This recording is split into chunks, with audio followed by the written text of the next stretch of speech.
As some of you may know, my wife and I live in South Florida and we've been here for a few years.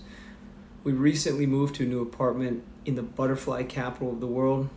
If you don't know what that is, Google it.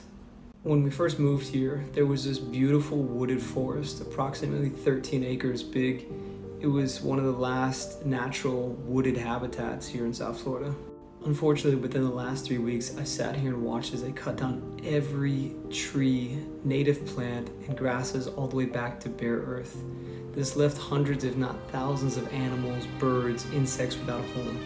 There's now this beautiful pack of coyotes just wandering around our neighborhood, looking for somewhere to live, something to eat, because again, humans have taken their home without a second thought.